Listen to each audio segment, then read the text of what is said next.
So healthy decision making means being curious and asking some really intelligent questions about whatever it is you might be deciding on.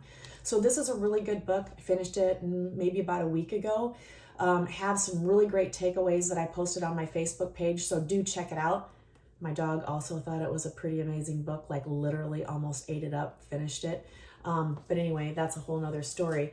But there was one piece in this book that I wanted to circle back on that I've been thinking about a lot lately. And the author says, social proof implies that when many people are doing something, it must mean that it's the right thing to do.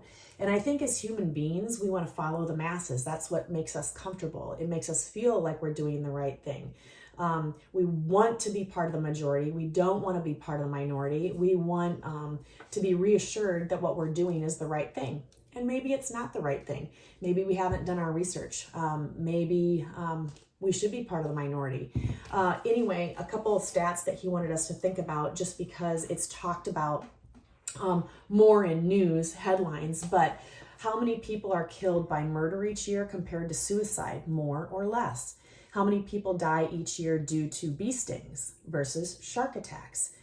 Do more people die falling in their bathtub versus airplane crashes? So really, the headlines always read murder, primarily over suicide, definitely shark attacks, and definitely airplane crashes. We do not hear anything about bee stings or falling in your bathtub fatalities.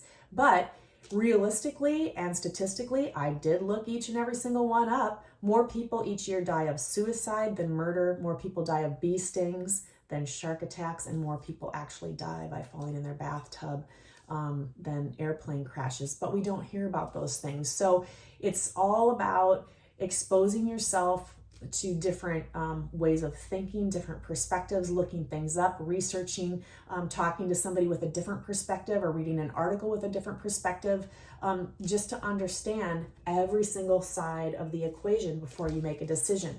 And he ends with this: the bottom line is that familiarity breeds commitment, not contempt. So we as humans do what we're familiar with. And if we hear things over and over and over again, and the masses are doing them, it must be okay to do. But is it? Something to research.